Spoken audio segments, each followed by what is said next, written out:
سورہ رحمان کئی مقامات میں انسان کو بلندی عطا کرتی ہے. کبھی کبھی پڑھ لینا چاہیے حل مشکلات کے لیے، دفع حاجات کے لیے، نیل المرام کے لیے، حصول شفا کے لیے.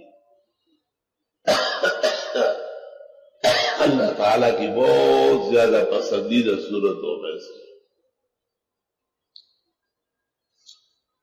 جنتی جب جنت چلے جائے اور حق تعالیٰ ان کی خوب تطمین و تسکین کر لیں گے، حق تعالیٰ ملائک کو کہیں گے اور جنتی مخلوقات کو کہ میرے بندوں کی ٹھیک ٹھاک مہمانی کرو، بڑے تھک تھکا کے آئے، کہاں کہاں سے نکل کے آئے، کتنے ہزار سال مٹی سے نکل کے آئے، میدان حشر و نشر کے جھٹکے کھائے، پوری رات کے خوف زدہ رہے. اب ان کو میری مہمانی دکھاؤ.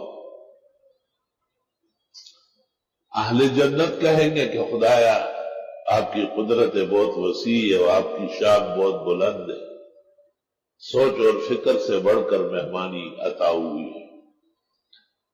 تو فرشتے جنتیوں کو آہستہ سے کہیں گے کہ حق تعالیٰ سے سورۃ رحمان کی فرمائش کرو.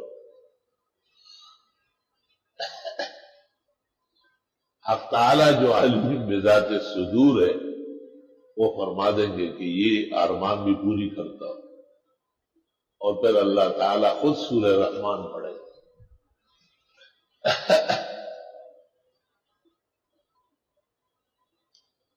تمام جنتوں میں اور سماوات میں، کائنات میں حق تعالیٰ کی آواز اپنی شان الوہیت، شوکت خداوندی کے ساتھ جل جلالہ، عم نوالہ، عز شانہ، عظم برہانہ، لا الہ الا اللہ، واحد صمد لم یلد ولم یولد ولم یکن لہ کفوا احد.